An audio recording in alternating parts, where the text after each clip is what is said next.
আমার ওর কাছ থেকে কিস্তি টাকা চাইতেছিস কেন? আমাদের গোল্ডে মারি এই যে রেশমিয়া তার ছেলে আমাদের ব্যাংক থেকে লোন নিয়ে সেই কিস্তির টাকা ঠিক মতো পরিশোধ করে না, তারা পালায় বেড়ায়। তাই থাকলে আমি নিজাম কিস্তির স্যার তবে খুঁজে পাবো না। যদি মারি নিতে যাস 100 মারি নিচে থেকে তাই না ভাই করে না কিস্তি আদায় করবো আমি। গাছের সাথে বাইন্দা কিন্তু আপনার ছেলের কাছ থেকে কিস্তি টাকা আদায় করবো আমি। স্যার আমাদের কাছে তো টাকা নেই। টাকা নাই বলার দিকে পাটলি দেখতে আসেন কিভাবে? ওই যে উত্তর বাবু থেকে 1000 টাকা ধার করে নিয়েছি। 1000 টাকা ধার নিয়ে আসছেন? আপনাদের কিস্তি জমছে 2 সপ্তাহে 500 500 1000, ওই 1000 টাকা দাম কিস্তি পরিশোধ করেন। দেখুন না এই যে পাত্রের মুখ দেখে 1000 টাকা দিয়ে দিচ্ছি। তাড়াতাড়ি পাত্রের কাছ থেকে 1000 টাকা নিয়ে সেই টাকা আমার কাছে হ্যান্ড ওভার করেন। পুলিশ দিকে বাড়ি বাইরে টাকা বাই করুন। আমরা পুলিশে দাঁড়িয়ে দিয়ে না থানা যাও না, থানাতে ধরো না, মাগো টাকা দেবো উদ্যোগ।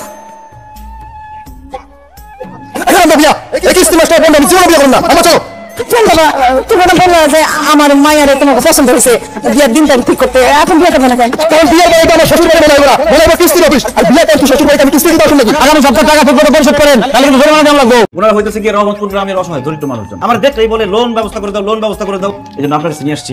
আপনাদের শেফালী ব্যাংকের পক্ষ থেকে যদি একটু লোন দিয়ে সাহায্য করতেন স্যার, খুব উপকার হইতো। সমস্যার কথা শোনার পরে যদি মনে হয় আপনাদের লোন দেওয়া যাবে তাহলে আমি লোন দেবো। আমি একজন দক্ষ গরু পালক, একটা গরু ছিল, সেই গরুটা স্যার চুরি হয়ে গেছে। 50,000 টাকা লোন দিতেন স্যার, আমি একটা গরু কিনা পালতাম স্যার। গরু পালতে চাই, এটা তো খুব ভালো উদ্যোগ, এই লোনটা দেওয়া উচিত। আচ্ছা আপনার কি সমস্যা? হঠাৎ করে একদিন ওই পিছন থেকে একটা মালবাহী গাড়ি ট্রাক আমার রিক্সাটা ভেঙে গেছে, জুড়ে গেছে স্যার। এখন তো আমি বেকার হয়ে গেছি, স্পিকুয়ে থেকে কোনো কাম কাজ নাই। আর আমার বউ খালি আমার ক্যাটকেট করে সারাটা দিন ক্যাটকেট করে স্যার। 1050 টাকা দিলে স্যার আমি একটা রিক্সা কিনে আমার সংসারটা চালাইতে পারি স্যার, আমার বেকারত্বটা দূরে স্যার। স্যার আমাদের শেফালী ব্যাংকের লক্ষ্য এবং উদ্দেশ্য হচ্ছে বেকারত্ব দূর করা, সেই সাথে আমাদের ব্যাংকের সুনাম চারদিকে ছড়িয়ে পড়বে। আপনার কি সমস্যা? কিছুদিন আগে তুফানে আমার ঘরটা ভেঙে গেছে স্যার, আমি ঘরে থাকতে পারতেছি না স্যার। আমার 50,000 টাকা লোন দেন, আমি নতুন করে ঘর দিয়ে আমার কামকাজ শুরু করবো স্যার। স্যার আমি কথা দিতেছি, আপনারা যে আমার উপকার করবেন আমি সারা জীবন কৃতজ্ঞ থাকুন। আমি শেফালী ব্যাংকের সাথেই সবসময় আছি স্যার। আমাদের শেফালী ব্যাংক কি চায়? অন্ন, বস্ত্র, বাসস্থান। বাড়িটা ঝড়ে উড়ে গেছে, ওনাকে আমার মনে হয় লোনটা দিলে খুব ভালো হবে। ওই টাকা দিয়ে সে একটা ঘর তুলতে পারবে, সংসারে শান্তি আসবে। আপনারা 3 জনই লোন পাওয়ার যোগ্য এবং আমাদের ব্যাংক আপনাদেরকে লোন দিবে। ব্যাংকের নিয়মাবলী সবকিছু খুলে বলে। শেফালী ব্যাংক থেকে লোন নেওয়ার পর আপনাকে প্রত্যেক সপ্তাহে টাকা কিস্তির মাধ্যমে পরিশোধ করতে হবে। আপনি হাটে মাঠে ঘাটে যেখানে থাকেন না কেন, অথবা অপারেশন থিয়েটারে মৃত্যু পথযাত্রী হয়ে থাকলেও আপনার টাকা শোধ করে তারপর মরতে হবে। ধরেন আপনি লোনের টাকা নিয়ে পালিয়ে গেলেন, আপনাকে আমরা খুঁজে পেলাম না, তখন আমরা কি করবো? আমরা গিয়ে সেই জামিনদারকে ধরবো এবং তার কাছ থেকে লোনের টাকা আদায় করে ছাড়বো। আপনাদের 3 জনের জামিনদার, আবার শান্তি। উনি কেন 3 জনের জামিনদার হবে? তাদের জামিনদার হবে। এটা দেখতে যেমন মিষ্টি তেমনই সৎ। আমার মনে হয় কি জামিনদার হিসেবে এই মেয়েটাই ঠিক আছে। আপনি যেহেতু ওনাদের সুপারিশ করছেন, আমি তাহলে লোন পাস করে দিচ্ছি। আপনাদের লোন পাস হয়ে গেছে, এখন আপনারা তাড়াতাড়ি ন্যাশনাল আইডি কার্ডের একটা ফটোকপি আর বিকুল পাসপোর্টের ছবি দেন।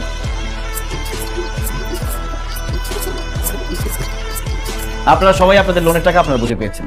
এখন থেকে শেফালী পরিবারের সদস্য আপনারা। আগামী সোমবার থেকে আপনাদের কিস্তি শুরু। আমি না কইছেন ওই যে লোন নিয়ে গরু কিনবেন, কবে কিনবেন? কি বলছে আমার নিজের রথ চলে না, আমি তখন গরু কিনা গরু পালন। তুই তো রিক্সা কিনবি বইলা লোন নিলি, তো রিক্সা কিনা রিক্সা চালা। রিক্সা চালাইতে গেলে ঠাড়া ভাঙার মধ্যে একেবারে হাত পইলে আহে। রস্তি টাকাটা যে কদিন আছে এই কদিন ভালো মন্দ খাম আর ঘুমাবো।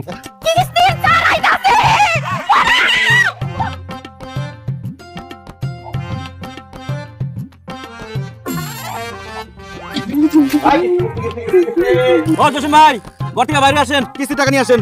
ভাইজানের বাড়িতে নাই। কি? আপনার ভাইজান বাড়িতে নাই? তাহলে ভাবি কিস্তি টাকা নিয়ে আসেন। ভাবিও বাড়িতে নাই। আপনার ভাইজান ভাবি কেউ বাড়িতে নাই? কই গেছে তারা? ভাইজান ভাবিরে নিয়ে শ্বশুর বাড়িতে বেড়াতে গেছে। সে কোন কেলা বউ নিয়ে শ্বশুর বাড়ি বেড়াতে গেছে? আমি বিজান বাইসা থাকতে কিস্তির টাকা কেউ মাইরা খেতে পারবো না। শ্বশুর বাড়ি থেকে কিস্তির টাকা আদায় করুন। বলেন তার শ্বশুর বাড়ি কোথায়? তেতুলিয়া। তেতুলিয়া কেন? বাংলাদেশের শেষ প্রান্তে তেতুলিয়া। এখন রওনা দিলে আপনার 2 দিন লাগবে যাইতে। তেতুলিয়াকে রওনা দিয়ে দেন। আপনার ভাই কি বিয়ে করার জন্য জায়গা পাইলো না? আছে বাংলাদেশের শেষ পাতায় গিয়ে তার বিয়ে করতে হইব? এত সময় আর যাওয়ার ভাড়া কোনটাই তো অফিস আমার দিবে না। আপনার ভাইয়ের জব দিয়ে করতে বসে কেন কিস্তির টাকা না দিয়ে এত দূরে চলে বসে আছে? নাম্বার 405 মাসুম বাসার। মাসুম কাকা কিস্তির টাকা নিয়ে আসেন। এটা কাল আপনার আব্বা বাড়িতে নাই। আপনার বাবারতে নাই? সে কই গেছে? ডাক্তারের কাছে গেছে, আমার শরীরটা ভালো না। তখন কিস্তির টাকা না দিয়ে শ্বশুর বাড়িতে বেড়াতে গেছে, আর একজন ডাক্তারের কাছে গেছে। এটা তো লোন দিয়ে আমি একটা বিপদে পড়লাম। কোথায় গেছে সে ডাক্তার দেখাতে? টেকনাফ। আল্লাহ, বাংলাদেশের আরেক শেষ কথা। আমাদের এলাকায় এত ডাক্তার থাকতে সে টেকনাফ গেছে কেন ডাক্তার দেখাতে? ডাক্তারে কইছে সমুদ্রের মাঝখানে ঠিক হয়ে যাবে, এই লেগা টেকনাফ গেছে। আপনার আব্বা তো বাতের ব্যথা ভালো করার জন্য টেকনাফ গেছে। আমার তো এদিকে প্রেসার হাই হয়ে যেতেছে। আল্লাহ, আমি এখন কিস্তির টাকা কিভাবে উঠাবো, কি করবো, জবাব দিব পাইছি। আমি কিস্তির টাকা শোধ না করে মাছ মাংস খাইতেছে কেন বসে বসে? না কি করতেছেন আপনি? বস্তার মধ্যে হাড়ি বাতি লেগে ঢুকাইতেছেন কেন? ও বুঝতেছেন না কেন ঢুকাইতেছি? এটি সব বেচছে আপনার বাপের আর ভাইয়ের কিস্তির টাকা পরিশোধ করবে। এনে মুরগির মাংস রান্না শুরু করছে। রাহান না দেখি আমি এখন তোর চোখে আপনার কোনো দলাই খাবো। হ্যাঁ, তোর করে রাখেন, যা খুশি তাই করেন। আমি দরকার কোনো দলাই খামু, জীবন দিয়ে দিব, তো কিস্তির টাকা মুঠাই ছাড়ুন। তোর কি কোথায় আছেন? তোর আমগো বাড়িতে চোর আইছে। আমি শোন না, আমি কিস্তি মাস্টার মিজানুর রহমান মিজান ভাই। ওনার বাপ আর ভাই কিস্তির টাকা দেয় না, তো এই জন্য ওনাদের হাড়ি পাতিল ওই কাপড় চোপড় নিয়ে যাইতেছি। এগুলো বেচা টাকা শোধ করুন। আচ্ছা, এগুলো নিব না, আমি রেখে দিতেছি ভাই। হ্যালো আপা, তোমাগো বাড়িতে কিস্তির সারাইতাছে। কিস্তির সারাইতাছে? তুই ফোনটা এই কই আছো? কিস্তির সারাইতাছে। মতিন ভাই, কিস্তির টাকা বার করেন। এই আপনার কি আক্কেল জ্ঞান নাই? মায়া দয়া নাই দিবে কি আপনি কিস্তির টাকা চাইতে আইছেন না মানুষটা অসুস্থ তাই তো আমি কিস্তির স্যার আমার মুখে তো হারে মানায় না শুনেন ওনার মাথা ফাটছে না কি ফাটছে সেটা আমার দেখার কোনো দরকার নাই অপারেশন থিয়েটার থেকে মৃত্যু পথযাত্রী রোগীর কাছ থেকে কিছু টাকা আদায় করছি আর এত সামান্য মাথা ফাটছে কিন্তু মরেই নাই বাজারে যাও এই মতিন ভাই কিছু টাকা দেন আমি মতি নিলে আপনি কে স্যার? আমি মিজানুর রহমান মিজান কিস্তির স্যার শেফালি ব্যাংকের কিস্তি এটা আবার কি স্যার? খাই না মাথায় দেয়। আপনি আমার সাথে ফাইজলামি করতেছেন কেন আমি কি আপনার বিয়ে লাগি তার স্মৃতি শক্তি সত্যি নষ্ট হয়ে গেছে ওনার স্মৃতি শক্তি নষ্ট হয়ে গেছে আমি বিশ্বাস করি না বিশ্বাসই করে না যে তোর দুলাভাইয়ের স্মৃতি শক্তি নষ্ট হয়ে গেছে সে সবকিছু ভুলে গেছে আপনি বিশ্বাস হইতেছেন তো আমি প্রমাণ দিতেছি দুলাভাই খেলা মা আলু করতে হয়েছে। তোর বাচ্চা কি কয় আলু ভর্তা হইছে বলে সামনে মুড়িলে আলু ভর্তা কথা ঠিক আছে আমি শালি আমার এসে খালামা কইতেছে স্মৃতি শক্তি না গেলে কি কেউ শালিরে খালা বলে না তা তো বলে না আপনার স্মৃতি শক্তি গেছে কেমনে আমার বউ সে বাইনা দোষে কুচি ডাব খাইবো তার মন রক্ষা করতে যায় ডাব গাছের মাথায় উঠে স্যার কুচি একটা ডাব মাত্র এরকম করে ধরছিস মোচাজ দেওয়ার সময় পাই নাই ঠিক আছে এরকম করে দিয়েছি রাসেল ভাইপার দেখে আমার বুকের মধ্যে তো একদম মুসুদে উঠছে স্যার আমি ধপাস করে মাটিতে পড়ে গেছি আমি তো মরে যেতাম স্যার আমি শান্তি দৌড়ায় এসে আমার ডাক্তার কাছে নিয়ে গেছি এই পর্যন্তই মনে আছে স্যার আর কিছু জানি না কারো চিন্তা আমি তারে ডাক্তার কাছে নিয়ে গেছি পরে ডাক্তার তাকে স্মৃতিহীন ঘোষণা করছে ডাব খাইতে ইচ্ছা করছে আপনি আমারে বলতেন আমি আপনার ডাব খাইতাম আমার কিস্তির টাকা আর কি হইব আমার দুলাভাইয়ের স্মৃতিশক্তি ফিরাইলে আপনার টাকা দিয়ে দিব তার বলছে নিয়মিত ওষুধপত্র এবং ফল ফ্রুট খাওয়াইলে সে সুস্থ হয়ে যাবে তো ওষুধপত্র দিছি আপনি কিছু টাকা দিয়ে যান হ্যাঁ ফল ফ্রুট খাওয়াই দেখবেন স্মৃতিশক্তি ফিরাইছে 1000 টাকার মতো আছে মনে হয় আবার সব বাড়ায় দেন 1000 টাকা দিতে পারুন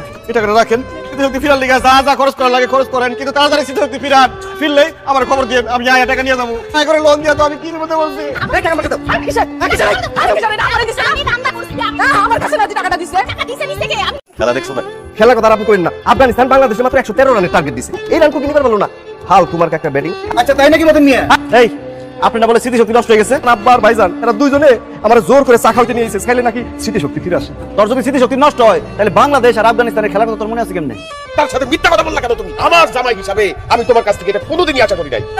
আপনার জামাই মিথ্যা কথা বলছে আর আপনি মনে হয় সত্যবাদী যুধিষ্ঠির আপনি ডাক্তার দেখাতে টেকনাফ গেছেন আপনি 2 ঘন্টার মধ্যে আইলেন কেমনে হেলিকপ্টার দিয়ে আইসি তো স্যার মাত্র আধা ঘন্টা লাগছে। আমার দাদা জীবনে হেলিকপ্টার উঠছে আর আপনি হেলিকপ্টার করে বাইতেছেন আমার বাপ হইয়া এরকম মিথ্যামাতি কথা কইলে আমি আপনার কাছ থেকে কি শিখবো? মিথ্যাবাদী বাপের কাছ থেকে মিথ্যা কথা শিখবেন আপনি নাকি শ্বশুর বাড়িতে গেছেন মিথ্যাবাদীর গোষ্ঠী মিথ্যাবাদীর দল এখন আমার কিস্তির টাকা সব পরিশোধ করবি নয়তো খুব খারাপ হয়ে যাবে বুঝেছিস সকালে আমি যে আমার কিস্তির টাকাটা তোর কাছে চাকরি দিছি এইটা আর তোরটা একসাথে মিলাইয়া হাতে দিয়ে দিই।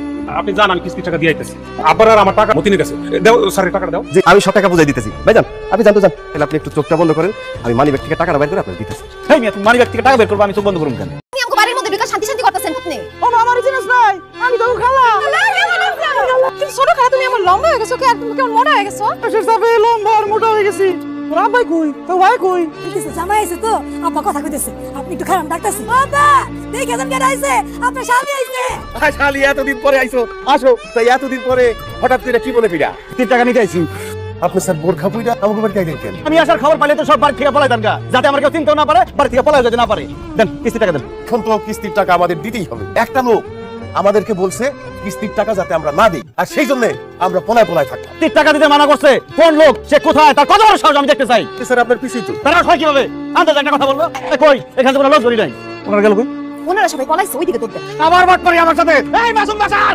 1695 কিস্তির টাকা না ভাই লোন নেওয়ার সময় আপনি জামিনদার ছিলেন এখন তারা কিস্তি দিতেছে না এই ফোন বেচছে আমি কিস্তির টাকা পরিশোধ করুন মগের বল লোক পাইছেন আমার জামিনদার দিছে তো কি হইছে আমার মোবাইল নিয়ে আপনি যাইতে পারবেন না আপনি আমাকে বাড়ির মধ্যে বিকাশ শান্তি করতেছেন আপনি ও আমার জিনিস নাই আমি তো খালা তুমি ছোট খালা তুমি আমার লম্বা হয়ে গেছো কি আর তুমি কেমন মোটা হয়ে গেছো শেষ সাথে লম্বা আর মোটা হয়ে গেছি তোর আব্বাই কই তো ভাই কই কিছু জামাই আছে তো আব্বা কথা কইতেছে আপনি একটু খারাপ ডাকতেছি বাবা দেখে যেন কেন আইছে আপনার স্বামী আইছে শালি এতদিন পরে আইছো আসো তাই এতদিন পরে হঠাৎ করে কি বলে ফিরা কিস্তির টাকা নিতে আইছি আপনি স্যার বোরখা পুইরা আমাকে বাড়ি গাইলেন কেন? আমি আসার খবর পাইলে তো সব বাড়ি থেকে পলাই দেন গা যাতে আমার কেউ চিন্তাও না পারে বাড়ি থেকে পলাই যেতে না পারে দেন কিস্তির টাকা দেন এখন তো কিস্তির টাকা আমাদের দিতেই হবে একটা লোক আমাদেরকে বলছে কিস্তির টাকা যাতে আমরা না দিই আর সেই জন্য আমরা পলায় থাকতাম কিস্তির টাকা দিতে মানা করছে কোন লোক সে কোথায় তার কত বড় সাহস আমি দেখতে চাই স্যার আপনার পিছুই তো তারা হয় কিভাবে আন্দাজ একটা কথা বলবো কই এখানে তো কোনো লোক ধরি নাই ওনারা গেল কই ওনারা সবাই পলাইছে ওইদিকে দৌড় দেন আবার বাট পারি আমার সাথে এই মাসুম বাজার 1695 কিস্তির টাকা না ভাই লোন নেওয়ার সময় আপনি জামিনদার ছিলেন এখন তারা কিস্তি দিতেছে না এই ফোন বেচছে আমি কিস্তির টাকা পরিশোধ করুন মগের বল লোক পাইছেন আমার জামিনদার দিছে তো কি হইছে আমার মোবাইল নিয়ে আপনি যাইতে পারবেন না 200 নম্বর 405 মাসুম বাজার উনি এইভাবে শুয়ে আছে কেন আপনার আব্বার কি হইছে পুরো আব্বা মারা গেছে এখন আবার কিস্তির টাকা কি হবে স্যার তোর আব্বা কিভাবে মারা গেছে? সে মারা যায় নাই তাকে মেরে ফেলা হইছে। কে মেরে ফেলছে? আর মিজান আমার বাপরে মারছে হয়েছে। মিজান সাহেব, আপনি কিস্তির টাকার জন্য একটা লোককে খুন করে ফেলছেন। আমার গালে একটা মশা বসলে সেই মশা মারতে আমি ভয় পাই। আব্বাকে আমি কিভাবে মারলাম? আপনি আল্লাহ 30টা দিন আই আমার বাপের কিস্তির টাকা নিয়ে প্রেসার দিতে, কিস্তির টাকার চিন্তা আমার বাপে আর এটা করে মরছে। তাই ওটা তো আমার ডিউটি। আমার শ্বশুরের মৃত্যুর জন্য আপনি দায়ী। আমরা মামলা করব, প্রয়োজনে আপনার ফাঁসিতে ঝুলাবো। ওর নামে মামলা দিতে। আমার আব্বার খুনির ফাঁসি চাই আমি। আপনারা কেউ থানায় যাবেন না। আমি মিজান সাহেবের হয়ে আপনাদের সবার কাছে আমি ক্ষমা চাইছি। আপনি কি অশিক্ষিত? আপনি কি মেনে যান না? আপনি কিস্তির টাকা চাইতে আসছেন একটা বৃদ্ধের কাছে, তার সাথে কিভাবে আচরণ করতে হয় সেটা আপনি জানেন না। আপনি তো বলছেন কিস্তির টাকা না দিলে খারাপ ব্যবহার করতে। আমি খারাপ ব্যবহার করছি, উনি মরে গেছে। আমার কি? আমি কখন বললাম? কি উল্টাপাল্টা কথা বলতেছেন? আমার আব্বার মৃত্যুর জন্য আপনিও দায়ী। তাইলে ভাইজান এর নামে আরেকটা মামলা দাও। আমি একজন হার্টের রোগী, এভাবে কথা বললে আমি যে কোনো টাইমে হার্ট অ্যাটাক করে ফেলতে পারি। জানি উনি একজন ভালো মানুষ ছিলেন। আমি ওনার মৃত্যুতে শোক প্রকাশ করতেছি। ব্যাংকের কাছ থেকে যেই টাকা লোন নিয়ে সেই টাকা আমি মাফ করে দিলাম। বুঝতে পারছি আপনারা কিস্তির টাকা দিতে পারবেন। আপনি যদি আমার প্রস্তাবে রাজি থাকেন তাহলে আপনারা কিস্তির টাকা দেওয়া লাগবে না। আপনার প্রস্তাবে রাজি হইলে আমার আর কিস্তির টাকা দেওয়া লাগবে না। কি প্রস্তাব স্যার বলেন? আপনার মেয়ে শান্তিরে খুবই পছন্দ করে। আমার ছেলে আপনার মায়ের বিয়ে করতে চায়। কিস্তি স্যার আমার মেয়ের বিয়ে করতে চায়? জি চাচা, শান্তির আমার খুব পছন্দ। একটু রাগী, কিন্তু কেন জানি সেই রাগটাই আমার ভালো লাগে। শান্তি একটু মিশা কথা কয়, কিন্তু সেই মিশা কথার মধ্যেও ভালোবাসা আছে। একটু ঝগড়াটে, কিন্তু সেই ঝগড়ার মধ্যেও কেমন জানি একটা মায়া আছে। আমি শান্তির যেদিন প্রথম দেখছি সেদিন থেকে মনে হয়েছে শান্তি শুধু আমার।